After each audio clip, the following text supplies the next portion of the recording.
Access to inputs, technologies, and new skills are critical to help Zimbabwe's smallholder farmers move from subsistence to more productive and profitable farming. To help farmers achieve this, the Australian Centre for International Agricultural Research, ASIA, funded the Integrating Crop and Livestock Production for Improved Food Security and Livelihoods in Rural Zimbabwe, ZimCLIFS project since 2012. The project was being implemented in 4 districts of rural Zimbabwe, Goromonzi, Murewa, Gwanda, and Kai, from 2012 to 2015, and expanded to include Mutoko and Uzumba until 2017. Project activities conclude in 2017. Ndakatanga ndichionawo pane murimi mumwe chete pakauya vesimeti vachimudzidzisawo kurima mombe, ndobva ndaendawo ipapo, ndobva ndakopawo, ndobva ndazopindawo mupurogiramu 2013. Saka kubvawo ipapo ndakabva ndatanga kungorima chikafu chakawanda, ndochandiri kufetenesa nacho mombe dzangu. Patakatanga kufidha mombe dzedu yekutanga yakatipo $900. Zvasiyanawo nekudhara taingotorawo matanga tichitengesa taiwanawo zvekuma $400. Saka pane difference yakakura. Saka izvi nezvatichangotora mombe mudanga tobva tangonotengesa, asi takutanga tadzifidha. Pamombe dzedu 8 dzatinadzo gore rineri tikutasirawo kuona mari inosvikawo kuma 7,000 tadzitengesa dzese, kuti imari yatanga tisingakwanisa kubata kamwe chete, asi izvi nezvitakukwanisa kuibatawo kamwe chete. Some of the farmers have improved their livelihoods. Some have been able to send their children to school. They've improved their nutritional status as a family. Some have actually gone to the extent of taking agriculture as a business, managing to sell their cattle to commercial markets. The project was incepted with the purpose of integrating crops and livestock to enhance food security, but also productivity of the mixed crop livestock subsystems. And the highlights of the project is that through the inclusion of legumes and cereals for livestock feeding, we have seen an improvement in terms of incomes from livestock, and that has led to, we're talking about 7 to 10% gross margins. And that's a good increase. And we have also seen an improvement in the agronomic practices, especially on the conservation agriculture activities.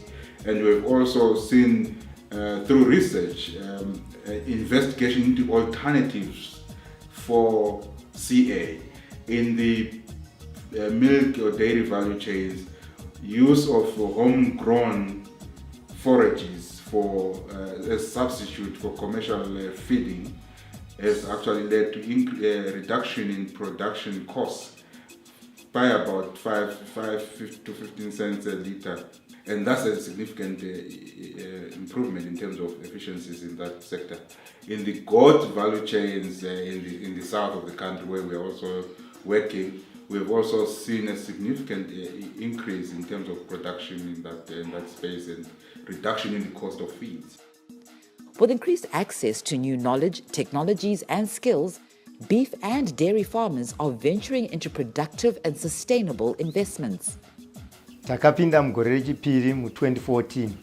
Saka isusu chatakazoita ndechekuti tapinda takabva tarima mbeu yelabulabu. Mbeu iyi tairima yakatiburitsira mari yakanaka, which is $492. Ma-kgs enge iri 164 kgs. Asi pedzezvo hatina kungoda kumirira ipapo, takabva tawaka imba. Mari yatakashandisa inosvika ku 3,000. Tichicalculate kusvika tichiti yapera. There is a low uptake of dairy farming by Zimbabwean smallholders. Smallholder dairy production contributes less than 5% of the national milk production. National milk demand is currently at 120 million litres per year. But smallholder farmers like Mercy Nyama of Goromonzi district have learned to unlock the incoming earning potential for dairy farming. So far tine mombe dzedu dzinokwana kuita 6 dzemukaka. Pamwedzi kana tichikama mombe dzedu dzemukaka, mombe imwe chete inogona kutiburitsira zvemari inokwana ita 150 to 160. So far matraining atakawana ekugadzira chikafu chemombe dzedu tinogadzira tega. Chikafu chemombe chokuti kana tine patokama mombe chikafu chiya chokuti mombe isisidze mukaka totogadzira tega. Takawana matrainings akawanda ekurima iwawana velvet beans tanga tisingatombovarima na cowpeas tanga tisingatombovarima tanga tisingatomborine basa nazvo but nekuwana matraining ruzivo rwakabva kuZimCLIFS takabatsirikana. Through the integrated approach, the project has trained smallholder farmers in good agricultural practices such as conservation agriculture. Tinorima tichita conservation agriculture. Goho ratakakohwa kwakarimwa negejo ranga rakadzikira zvikuru. Kwegejo kwaiburitsa 2 bags, kumwe kwaiburitsa 3 bags, asi pataita crop rotation apa paiburitsa chibage chakawanda nokuti pamwe taitokohwa 5 bags. ZimCLIFS yakatibatsira. Kutibatsira kwayakaita ndekwekuti pane zvatinenge tarima soya beans tinoshandisa kufidha mombe, mukuna tinoshandisa heyi yemombe dzatinofidha, zvese nenyemba dzatinenge tarima tinoshandisa heyi yekufidhisa mombe, dzimwe nyemba tinodya.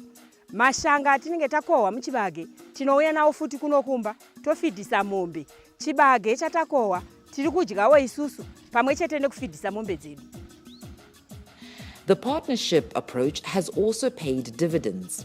The partnership or the consortia benefited all organizations, the NGOs and the research institutions who formed part of the project in uplifting the lives of the rural farmers.